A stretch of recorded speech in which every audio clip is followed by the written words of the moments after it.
Right. So, what is a SSID anomaly? So, a SSID anomaly is an issue within CalPADS involving overlapping SSID enrollments, improper student exits, or cases where a student has been assigned more than one SSID. So, wherever an SCNR or SINF records are posted in CalPADS, the system immediately checks for these conditions, for any validations that would trigger anomalies and detect any anomalies in real time. These anomalies update at the same time as your data discrepancy refresh. It is important to note that these discrepancies can directly impact an LEA student state assessments, certification process, as well as key metrics in certification reports. So that's why LEAs need to correct and resolve these discrepancies as soon as possible. You've already seen this through all of our sessions if you've been attending our live sessions, but let's take a moment to look at how anomaly detection fits into your overall Fall 1 workload, right?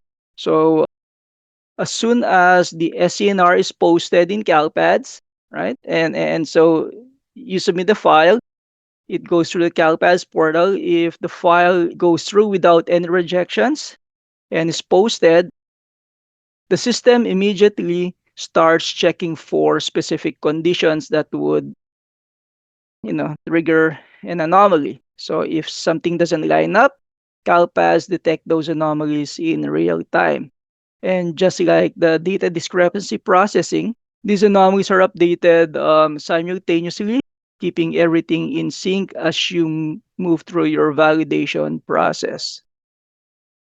All in all, we will just be focusing on this section of the anomaly, right? This is where we will be at most of this demonstration.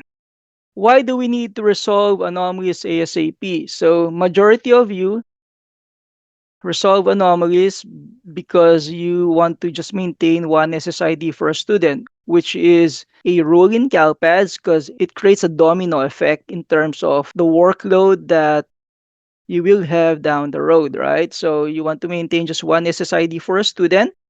That way, you won't have any mids. You would be able to use the right SSID when a student needs to be tested in TOMS, in LPAC, in CASP, or even if a student needs a SPED assessment, right? And then if you have the correct and only SSID, sole SSID, and also sole ownership of a SSID, you will be able to have, to acquire the um, the migrant ID of a student, the foster youth information, and direct certification. So sometimes you have an SSID and you wonder how come I'm not getting the DC on this student. I know this student, what do you call this? This student qualify for SNAP, or I know this student has been a foster youth, and you try to match it in CalPAS. You do the online matching, and it says the student was already matched, or the case ID or client ID was already matched to an SSID, and you wonder why, right? So sometimes it turns out having multiple SSIDs would cause that issue as well. And so it's important that you resolve your there should only be one SSID and you resolve these anomalies quickly. And then of course, if you have incorrect exits, it might impact your completers and dropouts report because you may have inadvertently have more dropouts this year when in fact the student just moved to another district.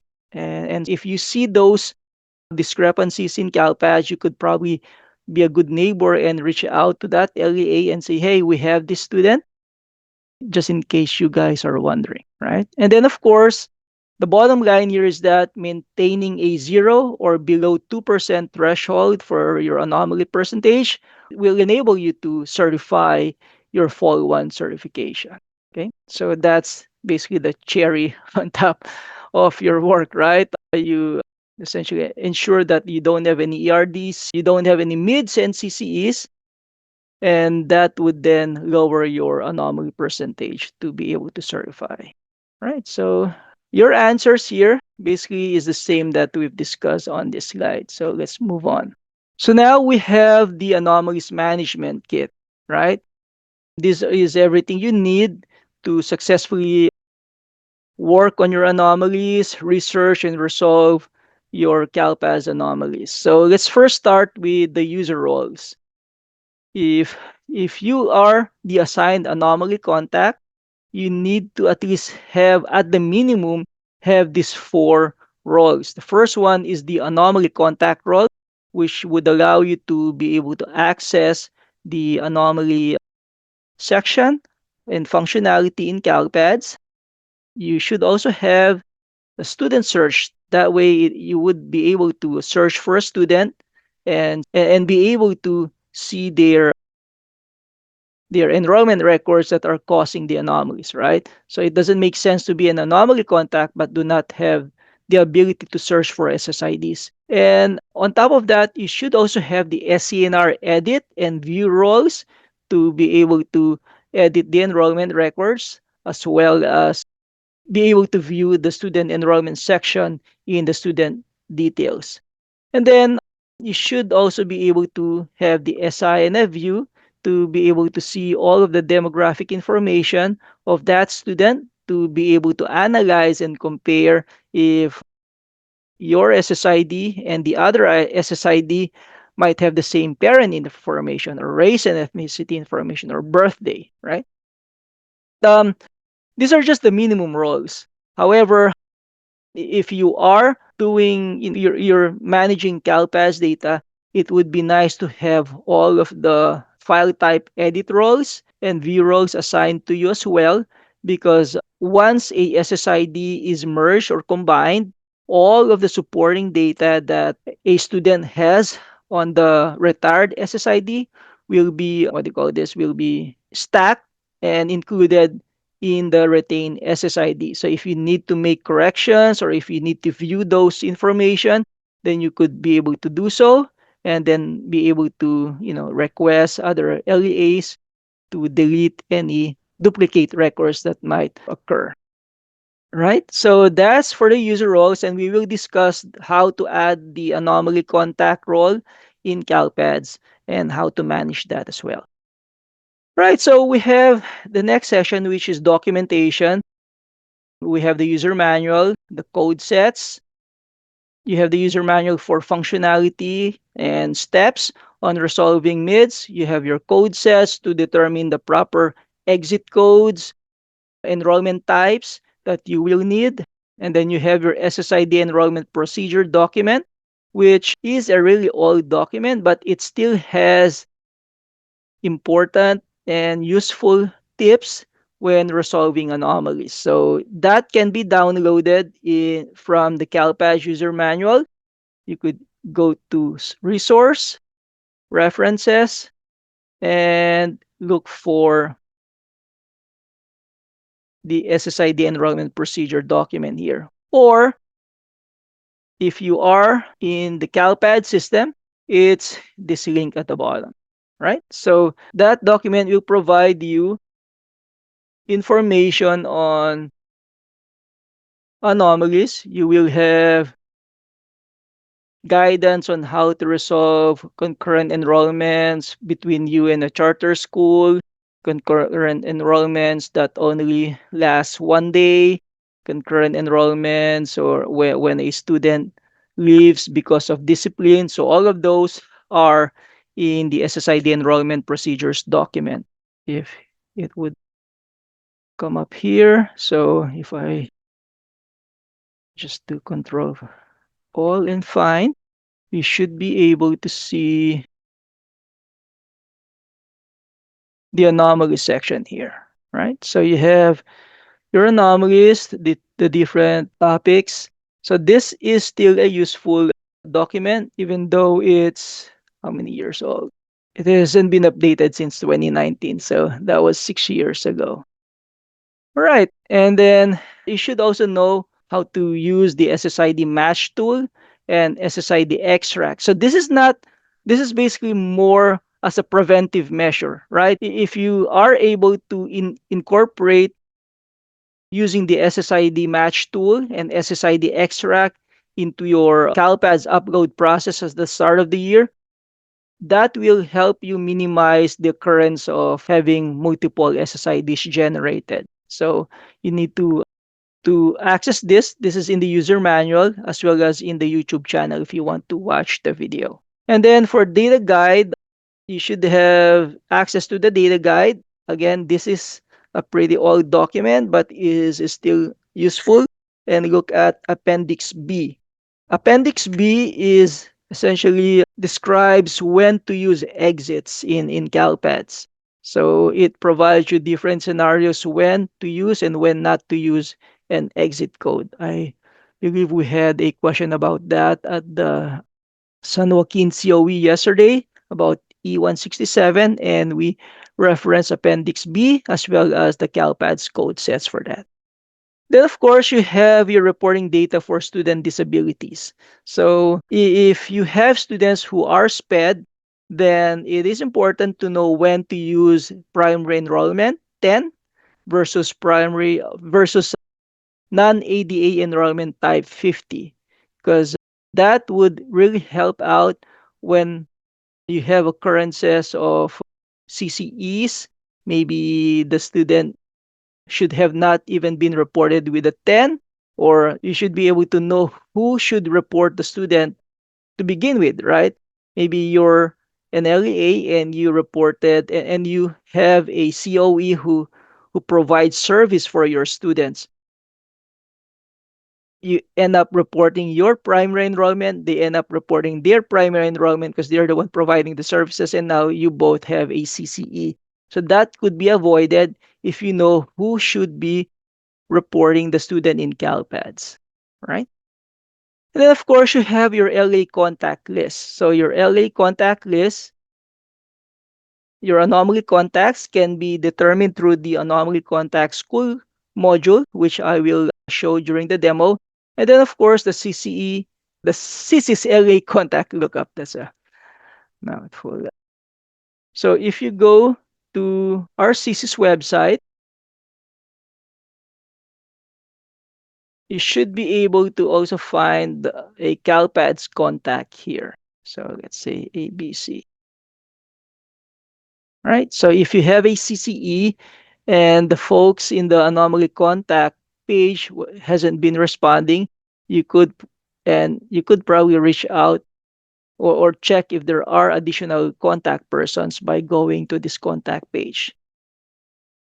If you are curious as to who is your contact in this, or if you want to update this, feel free to look at this site, search for your LEA, and if this needs correcting, send in a service ticket for that so we can update it on our end. Okay? This is essentially your survival kit to be able to manage your anomalies. So now let's see the big picture of the work that you will be doing. And this is essentially the framework of our training as well. So first of all, you should assign the role to a CalPAS contact person. That anomaly contact would then be able to review reports, maybe weekly, maybe monthly. So I prefer just, weekly. That way you can see if you have any mids, any CCEs right away. And then once you see any active CCEs or mids or even ERDs, you can then resolve them. You can even reach out to the other LEA involved, right? If you have other LEAs, if you have a network of LEAs, that would be easy. If you have any LEAs that are not responsive, you could be creative and go to their website and look for, contacts, possible contacts, and email them. Or, if you have a coworker who has been in contact with your neighboring LEA, you could say, "Hey, Marshall, who has do you remember that I remember you have been sharing your love song AI playlist with someone at this district. So Would you mind if I reach out to her and ask her who their CCE contact is or anomaly contact and say, yeah, feel free to do that. So, be creative in in searching for those contact persons in CalPads. Um, then, of course, you have your anomaly percentage that you need to resolve. For anomaly percentage, we only have the mids and CCEs that are that 2% threshold. So any mids and CCEs that that trigger a 2% in anomaly, 2% or above anomaly will then trigger a cert 4, and that will prevent you from certifying. So it is important that you resolve your mids and CCEs as soon as you see those in your reports. Okay? You don't want to be resolving this during deadline week because, as you know, everyone is trying to certify as well, and so they might not be able to do the legwork for you and check where the student is and how, and be able to resolve this. Or if you have mids that have conflicting SIGA statuses, then that might add another layer of work for you by reaching out to LPAC, right? So resolve this as soon as possible. Then, of course, once you've dropped down the anomaly percentage to below zero, and if the remaining ones are are anomalies that may be out of your control, or maybe scenarios that wherein a student really is a primary enrollment in two different LEAs because of parental ownership, then of course you can leave it as is. All right. Right. So how do we check anomalies? So I guess let's do a demo. And let me be, this is training Berkeley here. Is everyone able to see my screen here? Yeah, it looks good. All right.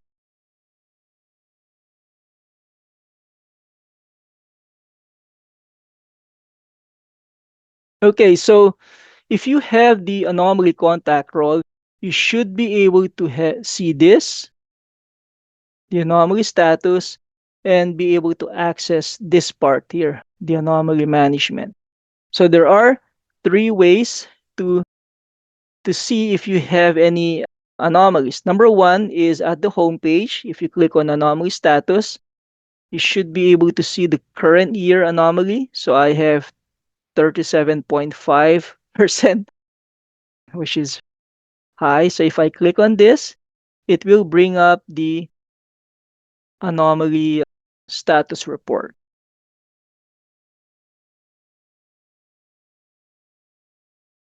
There you go. So you have 4 mids, 4 CCEs that I have to resolve.